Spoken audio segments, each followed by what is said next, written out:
masasabi ko dyan, grabe na talaga ang kapal ng mukha ni George Garcia. Kasi nga, tinaon nila.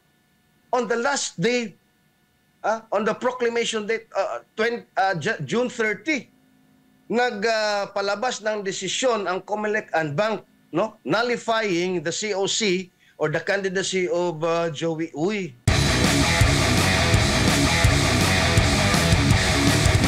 Diyan po sa Senado, muli pong binuhay itong ang panukalang batas na magkaroon po ng designated survivor. Ito na lang tinatawag nilang Presidential Succession Act na naglayong palawakin pa yung linya po ng pagkapangulo upang maiwasan yung pagkaantala ng operasyon ng gobyerno sa panahon ng kalamidad o pambihirang pangyayari. At sa kasalukuyan nga, sa saligang batas natin, nakatakda ng pagkapangulo hanggang sa pangalawang pangulo, pangulo ng Senado, tagapangulo ng kapulungan ng mga kinatawan.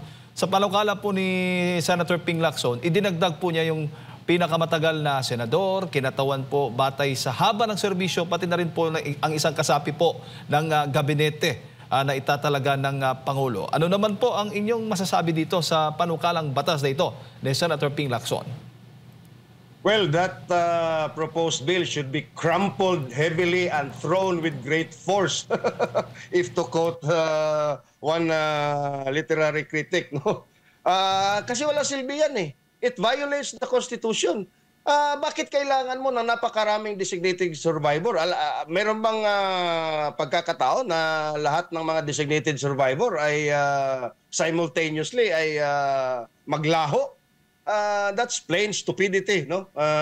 With all due respect to Senator Panfilo Lacson, no? Dapat ang unahin niya is to rescind and invalidate Senate or the concurrent resolution number 10, no? Authorizing the House of Representatives and the Senate to liquidate their MOOE just by mere certification, no?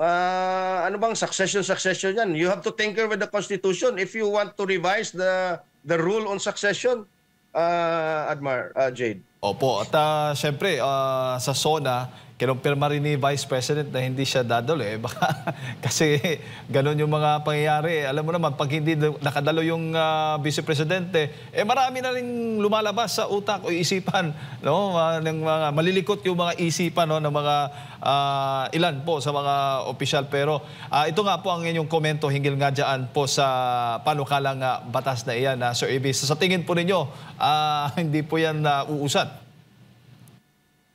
I think there are men of reason and logic in the Senate, constitutionalists, brilliant lawyers dyan, and I don't think it will carry weight, no? Maliban na lang kung talagang mapag-usapan nila, they could agree. Actually, they can agree on everything, no? Dyan sa Senado, no? And even sa lower house ka, nakikita natin yan, no? But I doubt if it will pass. Opo. At isa pang issue, Sir Ibig, reaction mo lang, komento mo lang dito, nga kabilang nga po si DOJ Secretary Jesus Crispin Remulla sa mga kandidato o aplikante sa pagka-ombudsman o sa susunod maging bahagi po ng ombudsman, maging head ng ombudsman. Sir Ibig, ano bang masasabi mo dito? Well, this is more of a mockery of our institutions, no? I mean, you know, you're a lawyer, you're from UP, you've done quite well in your legal practice and as a local chief executive or whatever roles you've had in government. Pero to apply for a position in an institution where you have pending cases, I mean, that's morally and ethically unacceptable.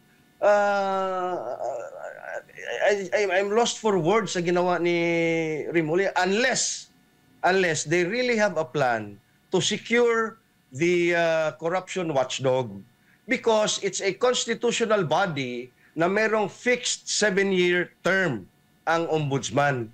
So pag siya ang natalaga dyan, by the late of this month, no? Kasi 27 ata magre-retiro si Samuel Martires, he still has until 2032, 7 years, para makaupo as ombudsman. So he will cross over to, as of now, a Sara Duterte presidency between 2028 and 2032. Imagine the power Boyeng Remulla will yield and those people aligned with him, no?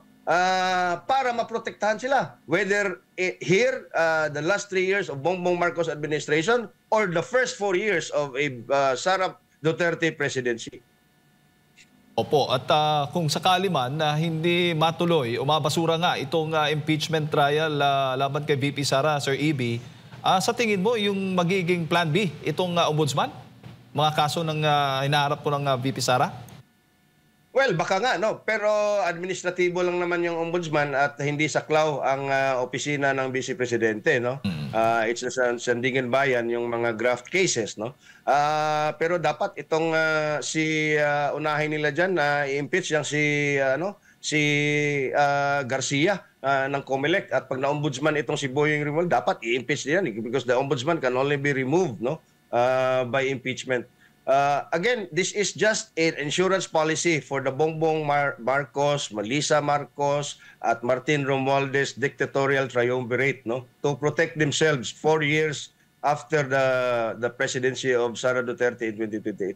Oo, huli na lang. This is the plan. Oo, nabanggit mong COMELEC, si COMELEC Chair George Garcia. And speaking of COMELEC, kasi inaiproklama na si Representative Benny Abante bilang kinatawan nga dyan sa 6th District. Ano bang masasabi mo dyan?